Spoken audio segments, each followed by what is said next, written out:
I still remember the sound of her voice on that call. Fragile, trembling, and yet too polite for the words she was about to say. "Sweetheart," Grandma whispered, "do you think your parents would ever hurt me?" It was one of those questions that sits heavy in the air. I was sitting at my kitchen table, half listening to the soft tick of the clock, the smell of coffee gone bitter in the mug I hadn't touched. Her voice cracked through the line again. "They said they were helping me. But I think I made a mistake." That was 5 days before she died. At first, I told myself it was the confusion that sometimes came with her age. Grandma had always been sharp, but in the past few months she'd begun to forget things, her keys, her pills, sometimes what day it was. So when she mentioned a mistake, I thought maybe she'd misplaced something or misunderstood a bank letter. But then came the funeral, and that was when everything stopped making sense. The day Grandma was buried, the sun was too bright for mourning. The sky was a hard blue that made the cemetery look unreal, like a movie set. My parents stood side by side near the casket, both dressed in black, their hands clasped too tightly, I thought. My mother's mascara didn't smudge. My father's eyes stayed dry. I stood a few steps away, clutching a handful of damp earth, trying to hold back tears. Grandma had raised me more than they had. When my parents were chasing promotions and bonuses, she was the one who cooked my meals, tucked me in, and told me that love wasn't measured by gifts or grades, but by how gently we treated people when no one was watching. I dropped the earth into her grave and whispered, "I'll find out what you meant." Because even then, her last words echoed in my head. I made a mistake. 3 days later, I went to her house to help clear out her things. The scent of rosewater still hung in the hallway. The lace curtains fluttered in a weak draft, and her knitting sat half-finished by the window. My mother was already there, sorting jewelry into little boxes. "Hey, Mom," I said, stepping inside. She jumped. "Oh, I didn't hear you come in." Her tone was too cheerful, forced. The kind of voice people use when they're covering guilt with noise. "Where's Dad?" I asked. "Bank," she said without looking up. "He's handling some of Grandma's estate stuff. You know how complicated wills can be." Except, Grandma didn't have a complicated will. I knew that for a fact. She'd told me a dozen times that everything she owned, her house, her savings, her stocks, was to be split evenly between Mom and me. Dad wasn't even mentioned. "Do you need help?" I offered. "No," she said quickly. "I've got it. You can go through her clothes if you want." I went to the bedroom. The old wardrobe smelled of cedar and lavender. I was pulling out scarves when I noticed something odd on the dresser. A small black notebook with the corner torn off. Grandma's handwriting filled the pages, shaky but clear. At the top of the last entry, she had written, "Transferred funds to Emily's account today. She promised it was for my medical care. $3.8 million, safe hands," she said. Emily. My mother. I froze. The pen she'd used had dug deep into the page, like she'd hesitated before writing the amount. 3.8 million. My throat went dry. Grandma wasn't rich by any normal standard, but she'd sold her late husband's land years ago for a small fortune, money she never flaunted or spent carelessly. She used to say she wanted to make sure the next generation wouldn't struggle like she did. But if she transferred that money to Mom, where was it now? That night I couldn't sleep. My chest felt tight, my mind spinning with scenarios I didn't want to believe. Maybe it was just a temporary move. Maybe Mom was managing it for her. Maybe it was all legal and harmless. Still, something inside me wouldn't let go. So the next morning I went to Grandma's bank. The clerk hesitated when I handed her the death certificate and asked for confirmation of a transaction. After a few clicks, she looked up at me with an uncertain smile. Yes, Mrs. Dawson's account was closed a week before her passing. The balance was transferred to a joint account under the name Emily and Richard Dawson. My parents. My stomach turned. Joint account. Yes, ma'am. Everything was authorized electronically. We have the records. I thanked her, though my voice cracked halfway through. My hands were trembling so hard I almost dropped the papers. By the time I reached the parking lot, I could barely breathe. The betrayal came in waves. First disbelief, then nausea, then a kind of cold, focused rage that scared me. They hadn't just stolen money. They'd stolen her trust. That night I confronted them. Dad was in the living room watching the news, a beer in hand. Mom was flipping through a magazine. Why did Grandma transfer her money to you? I asked. The room froze. Mom's eyes darted to Dad, and his jaw tightened. Where did you hear that? He asked too calmly. The bank, I said. They told me everything. The $3.8 million. The joint account. The closed records. Silence. Mom finally sighed, her voice trembling. She wanted us to handle things for her. She was sick, honey. She couldn't manage all that anymore. She called me 5 days before she died, I said. She said she made a mistake. Dad slammed his beer down. You're not accusing us of something, are you? After everything we've done for her. I took a step back. You took her money. Mom's face changed then. Something cold and sharp flickered behind her eyes.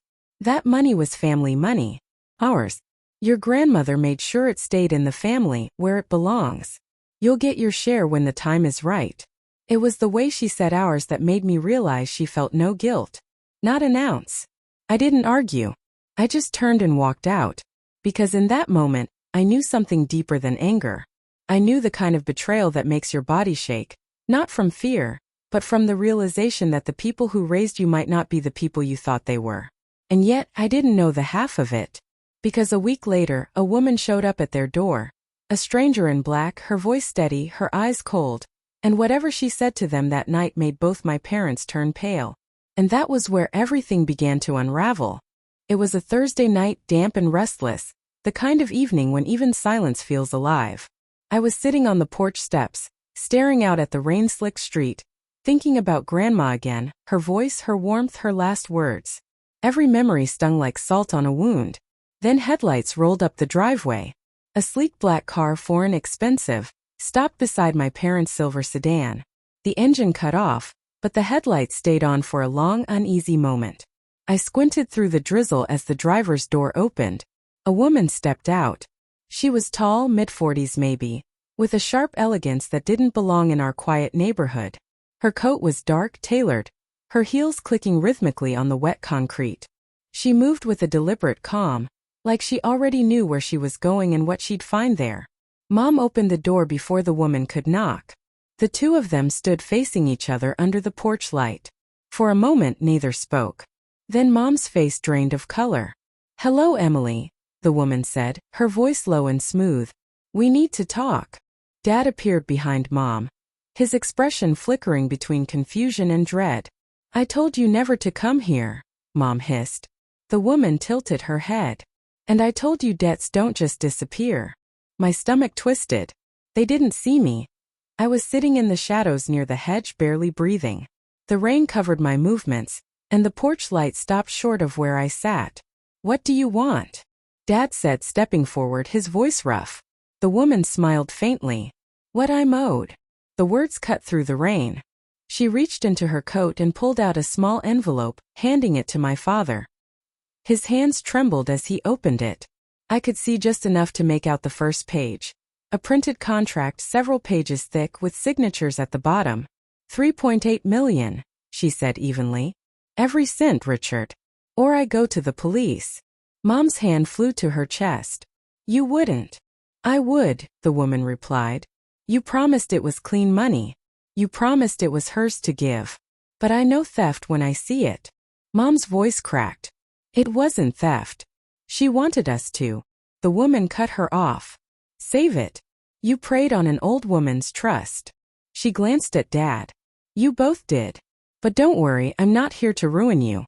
I'm here to collect." I watched as she turned to leave, her heels echoing on the wet steps.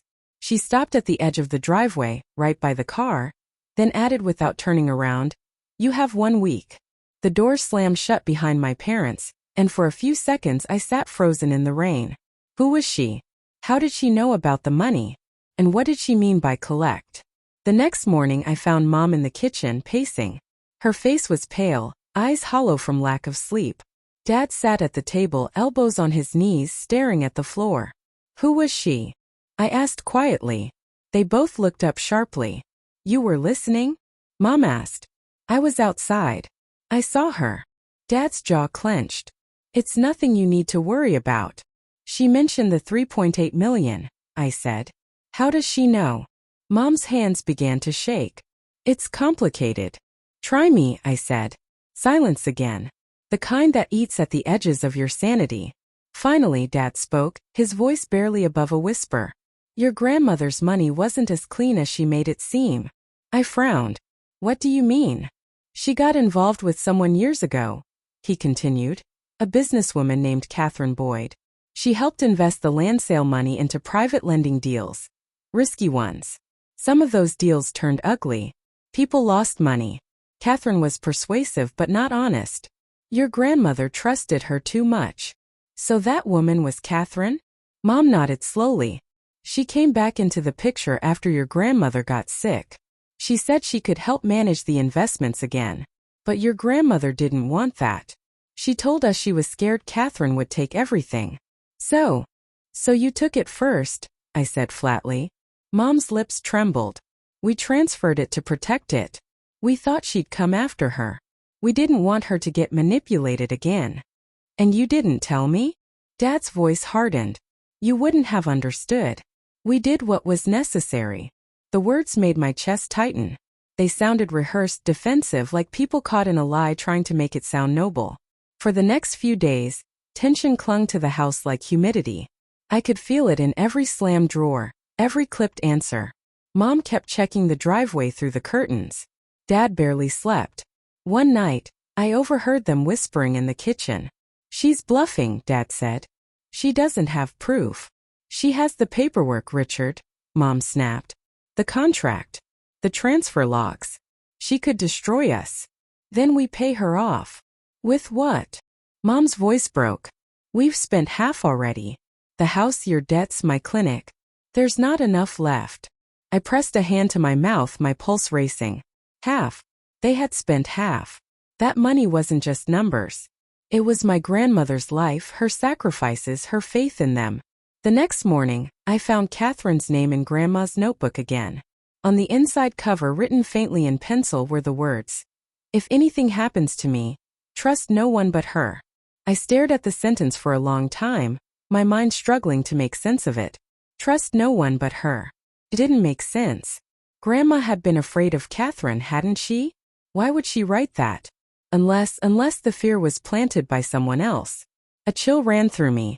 Had my parents lied about the entire story? That evening I made a decision. I found Catherine Boyd's company online and dialed the number listed on the website. A young man answered, directing me to an office line. After a moment her voice came through. Smooth, calm, unmistakable. Miss Boyd speaking. This is Claire Dawson, I said hesitantly. You came to my parents' house last week. There was a brief pause. Then, Claire. I was wondering when you'd call. My heart pounded. I need to know the truth. Then meet me, she said. Tomorrow 10 a.m. Franklin Cafe. Come alone. And she hung up. I barely slept that night. My thoughts kept circling back to Grandma's notebook, her frail handwriting, and the look on my parents' faces when they saw Catherine. There was fear, yes, but also guilt. When morning came, the air felt heavier, like a storm was building. At 9:59 a.m., I walked into Franklin Cafe. Catherine was already there, seated by the window, sipping espresso. She looked poised, perfectly composed, like someone used to being in control. You look like your grandmother, she said, smiling faintly as I sat down. Then you knew her well, I replied. She nodded. Better than your parents did, I suspect. Tell me what really happened, I said. Catherine leaned back in her chair, studying me with eyes that missed nothing. Your grandmother trusted me because she knew I was the only one who wouldn't steal from her, she said softly. When she started forgetting things, your mother convinced her to move the money for safety. I warned her not to, but she believed them, at least at first. When she realized what they'd done, she called me. My throat tightened. 5 days before she died. Catherine's expression darkened. Yes. She told me she wanted to confront them. But before I could help, she fell down the stairs. Or so the report says. My chest went cold. You think they? I think they silenced her, she said, her voice barely above a whisper. And now they think they can buy me off. But I don't want their money. Then what do you want? Her gaze sharpened. Justice. I swallowed hard, staring at the woman across from me. This stranger who seemed to know the darkest corners of my family better than I did. And somewhere deep down, a voice whispered that maybe Grandma's mistake wasn't trusting her. Maybe it was trusting them. I sat in my car outside the cafe long after Catherine left, my hands gripping the steering wheel so tight they ached. Her words replayed in my head like static. I think they silenced her. Sounded impossible, cruel, wrong. My parents weren't saints, but they weren't murderers. They couldn't be. And yet there had been bruises. I remembered seeing them on Grandma's arms 2 weeks before she died. I'd asked her about them and she'd laughed softly, saying she'd tripped while carrying groceries. I hadn't pressed her. I told myself it was nothing because believing that lie was easier than thinking something darker. Now it was all I could think about. That night I couldn't go home. The house I'd grown up in suddenly felt foreign, like it was keeping secrets too. Instead, I drove to Grandma's old place.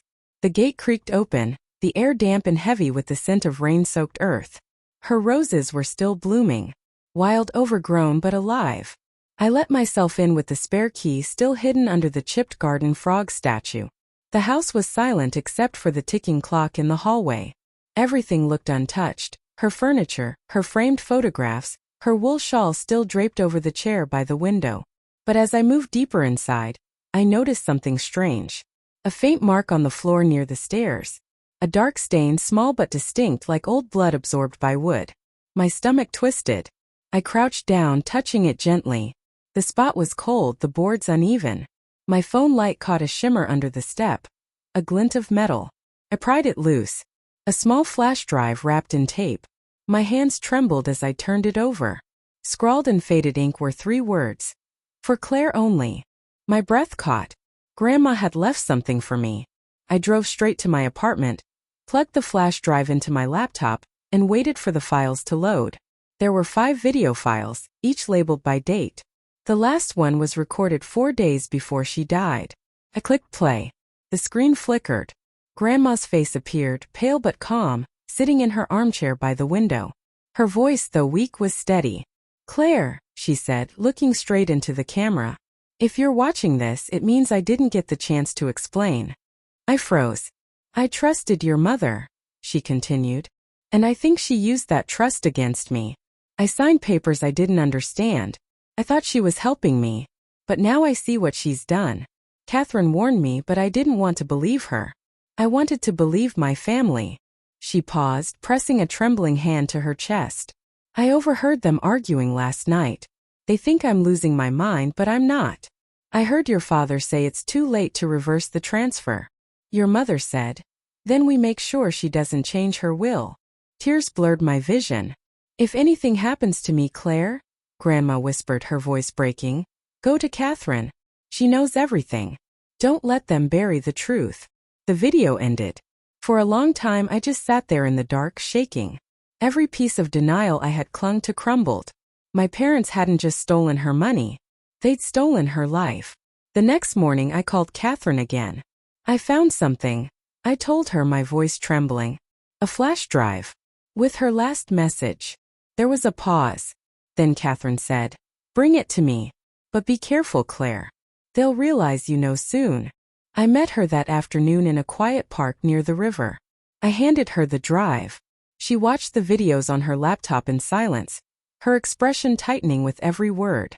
When it ended, she closed the lid and exhaled slowly. "This is enough," she said. "To take them down." "Take them down how?" I asked. "Legally," she said. "Through exposure, not vengeance." But something in her tone didn't sound purely legal. "Are you sure that's all you want?" I asked carefully. She smiled faintly, a sad kind of smile. "Your grandmother was my friend. I owe her more than court filings." "What does that mean?" She didn't answer. That evening when I got home, the front door was open. My heart stopped. "Mom," I called. No answer. The living room was a mess. Drawers open, papers scattered. The scent of perfume and fear hung heavy in the air. I found Mom in the kitchen, sitting at the table, pale and shaking. "She knows," she whispered. "Catherine." Mom nodded, her hands gripping a half-empty glass of wine. "She sent me a message. Said she had proof. Said the police will have it by morning unless we confess." "Then confess," I said. Her eyes snapped up to mine. You don't understand. If this gets out, your father goes to prison. I lose everything. My license, my clinic. Our name. Grandma lost her life, I said coldly. Tears welled in her eyes, but she didn't answer. Instead, she whispered, "Don't trust her, Claire. Catherine isn't who you think she is." "What are you talking about?" "She was obsessed with your grandmother's money.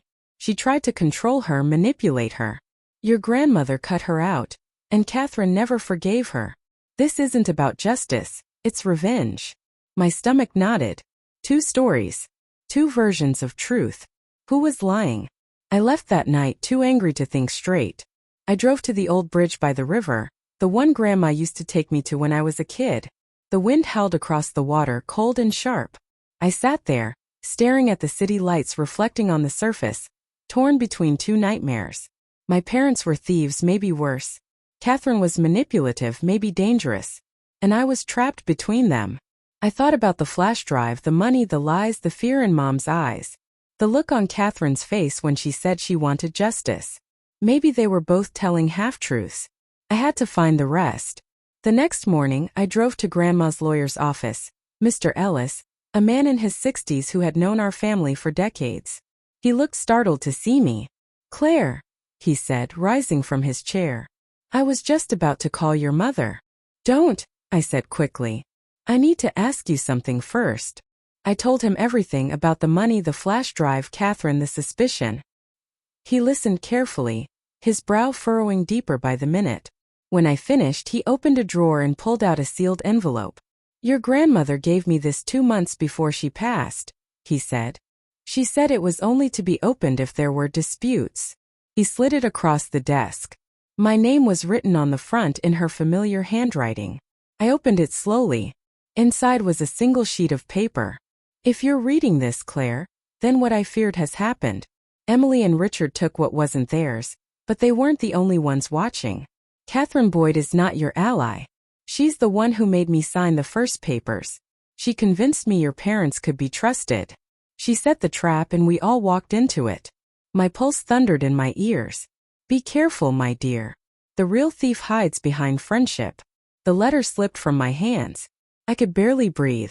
The world I thought I understood shattered again, this time more violently than before.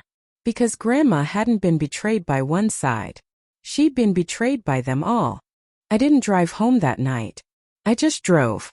Through rain-soaked streets, empty highways until my gas light blinked red. The world outside blurred into streaks of gray and gold. And inside me, something colder began to harden. Everything I thought I knew had been a lie. My grandmother had been betrayed not by one snake, but by a nest of them, my parents and the woman who claimed to be her savior. Each had taken something from her: trust, money, safety. And all of them had worn love as their disguise. By the time I parked outside my apartment, my hands were steady again. Because I knew what I had to do. No more sides. No more lies. I would expose them all. I called Catherine the next morning. "Meet me," I said. "I have something you'll want to see." She sounded calm, but her voice carried that edge again, the one that always hinted at calculation. "Where?" "My grandmother's house. Tonight? 8 p.m. A pause. "You're certain?" "I'm certain," I said, and hung up before she could ask more. Then I called my mother. "I found a new letter," I told her. "Grandma named Catherine in it. You should both come." She hesitated. "Claire, what are you?" "Just come," I said. "If you want to clear your name, this is your chance." By 7:45, the old house was alive again. Lamps glowing softly, curtains drawn against the gathering storm. I'd lit a few candles in the hallway, their flames trembling with every draft. The air smelled faintly of dust and roses. I sat in Grandma's armchair, the flash drive and letter on the table beside me. When the clock struck 8, I heard tires on gravel. 2 cars. Catherine arrived first, stepping out of her car with her usual grace, a dark umbrella shielding her from the rain. Moments later, my parents' sedan pulled up, headlights slicing through the mist. The tension was electric as they entered. My parents stood side by side, faces drawn tight. Catherine lingered near the doorway, arms folded, eyes sharp. "What is this?" Dad demanded. "A family meeting," I said. Mom's eyes darted to the table. "You found something." I found everything. I slid the letter across the table toward Catherine. She picked it up, skimmed it, and for the first time her composure cracked. This isn't true, she said quietly. She was confused. She wasn't confused, I said. She recorded herself. She left me evidence. And this letter. She trusted me to finish what she started. Catherine's jaw tightened. You think you can untangle this, Claire? You think you know what really happened? I know enough, I said. You all took something from her. My parents took her money. You took her confidence. You manipulated her into trusting them so you could profit later. Every one of you was using her. Catherine laughed once, a brittle, dangerous sound. You think you can prove that? I don't have to, I said, holding up my phone. The videos, the letters, the transfer records. I sent them all to Mr. Ellis. And to the police. My father's face went gray. Mom whispered, Claire, please. I gave you a chance to come clean, I said. But you buried her instead. You don't understand, Mom said, tears streaking down her face. We didn't mean for her to die. I snapped. You stole from her. You argued. She fell. And you didn't call for help until it was too late. Dad slammed his hand on the table. Enough. You don't know what it's like to watch everything slip away. The house, the debt, the life we built. I stared at him. Then you should have worked harder. Not stolen from the one person who loved you unconditionally. The silence after that was suffocating. Catherine stepped closer, her voice low. So what now, Claire? You'll destroy your own parents. If that's what it takes. Her smile returned, colder than ever. You're stronger than I thought. I learned from the best, I said. You. She blinked. What? I turned my phone toward her. On the screen was a recording. A hidden audio file I'd captured during our last meeting in the park. Her voice, calm and deliberate, played clearly. Your grandmother was my friend. I owe her more than court filings. Then, they think they can buy me off. But I don't want their money. I want them to suffer. Catherine's face drained of color. That recording, I said softly, and Grandma's letter, they show exactly who you are. She opened her mouth, then closed it. The mask cracked. You played all of us, I said. You used my grandmother's trust to pull her in, used my parents' greed to get her money, and used me to finish the job. She took a step forward, eyes blazing. You think this will stop me? The moment that evidence goes public, your family's ruined. They already are, I said. You just don't get to write the ending. Outside, thunder rolled. For a moment no one moved. Then the sound of sirens echoed in the distance. Blue lights flashed faintly through the rain-streaked windows. Catherine's eyes widened. You called them. I nodded. Mr. Ellis did. He's been sitting on the evidence since this afternoon. Within minutes, 2 officers entered the house. They asked questions, took statements, collected the flash drive and documents. Catherine tried to argue, her voice sharp with control, but they'd already received corroboration from the lawyer. My parents didn't resist.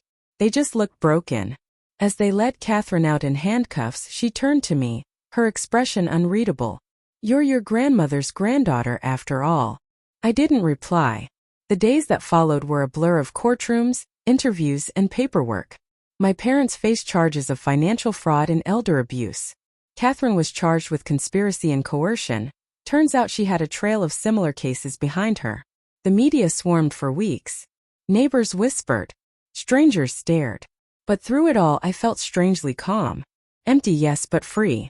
I visited Grandma's grave after the sentencing. The air was cool, the sky bruised with evening clouds. I placed fresh roses on the stone and knelt beside it. They all paid, I whispered. Like you wanted. A gust of wind rustled through the trees.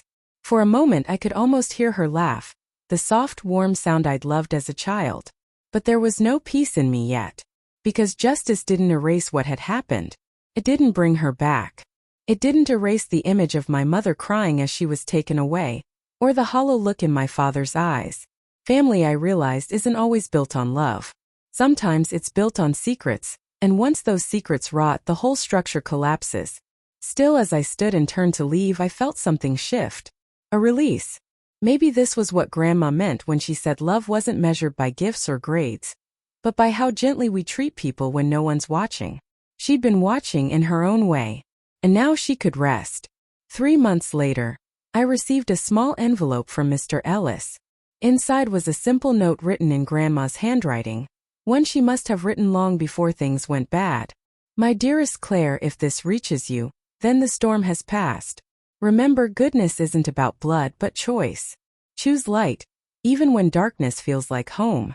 I smiled through tears, folding the letter close to my heart. And for the first time in months, I felt warmth return to my chest. Grandma's story was over.